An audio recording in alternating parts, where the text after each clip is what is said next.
প্রথম দিনে লাঞ্চের আগে সাউথ আফ্রিকায় 105 রানে 3 উইকেট।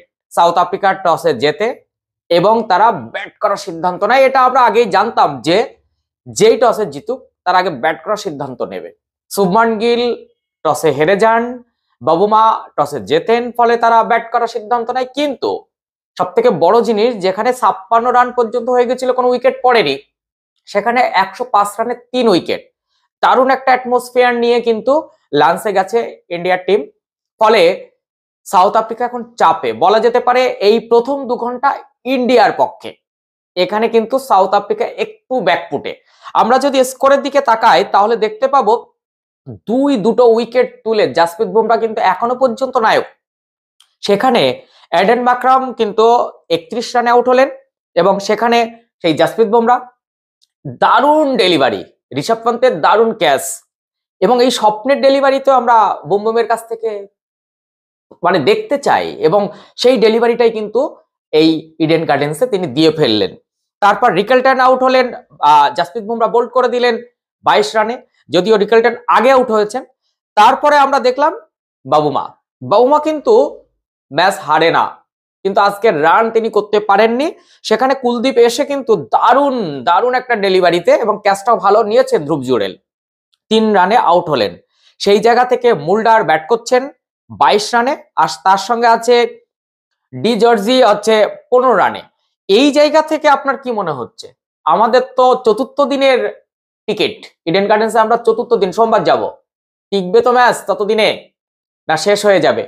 105 প্রথম 2 ঘন্টায় 3 উইকেটের বিনিময়ে সাউথ আফ্রিকা যদি 350 রান না করতে পারে তাহলে এই ম্যাচ কিন্তু পঞ্চম দিন গড়াবে না। ফলে আজকের যেটুকু খেলা দেখলাম তাতে জাসপ্রীত বুমরা একদম টকবগে ফর্মে, 7 ওভার 4 মেডেন 9 রান দিয়ে দুটো উইকেট তুলে নিয়েছেন। আউটস্ট্যান্ডিং বললেও শেষ হবে না, এত প্রশংসা করতে ইচ্ছে করছে যে একজন ক্যাপ্টেন যখন 3 জন টপ স্পিনার নিয়ে একটা টেস্ট খেলতে নামেন তখন তার প্রথম টার্গেটটা কি থাকে? টসে জিতে ব্যাট করা। কিন্তু সেখানে শুভমান গিল টসে হেরে যান, ফলে তাদের ফিল্ডিং করতে হচ্ছে।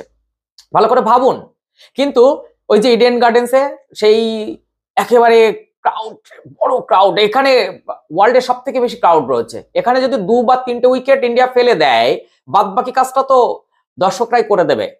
তাই কিন্তু দর্শকদের সেই চিৎকার কানে আসছে। তো মোহাম্মদ সিরাজ 6 ওভারে 34 রান একটু মার খেয়েছেন। অক্ষর প্যাটেল 3 ওভারে 20 মার খেয়েছেন। কুলদীপ যাদব 7 ওভারে 24 1 উইকেট। রবীন্দ্র জাদেজা 3 ওভারে 1 মেডেন 4 রান। আর ওয়াশিংটন সুন্দর লাস্ট ওভারটা করলেন প্রথম 2 ঘন্টা, লাঞ্চে যাওয়ার আগে শেষ ওভারটা 1 ওভারে 3 রান দিলেন। যা ট্রেন্ড দেখতে পাচ্ছি তাতে প্রথম দিন শেষ হলে দ্বিতীয় দিন থেকে কিন্তু খেল শুরু হয়ে যাবে এই পিচে। ফলে পঞ্চম দিনের এই টেস্টটা যে কোথায় গিয়ে দাঁড়াবে, আশা করি তৃতীয় দিন শেষ হতে না হতে 4র্থ দিনে কিন্তু এই টেস্ট শেষ হতে যাচ্ছে, এইরকম একটা অনুমান কিন্তু আমরা এখন থেকে করতে পারছি। তবে সাউথ আফ্রিকার একটা টেম্পারমেন্ট আছে, ওদের অনেক ব্যাটসম্যান রয়েছে, ফলে আশা রাখছি এই রানটা তারা 350 বা 400-তে গিয়ে পৌঁছাতে পারবে হয়তো। এরপর এখনো 3 জন ব্যাটসম্যানকে আমরা দেখতে পাচ্ছি যারা ব্যাট করতে ভালোই পারবেন। ফলে জাসপ্রীত বুমরা, মোহাম্মদ সিরাজ, তার সঙ্গে যদি আজকে আকাশদীপকে নেওয়া হতো ভুল হতো। সেই জায়গায় কুলদীপ, আকসার, ওয়াশিংটন, জাদেজা, 4 জন স্পিনার।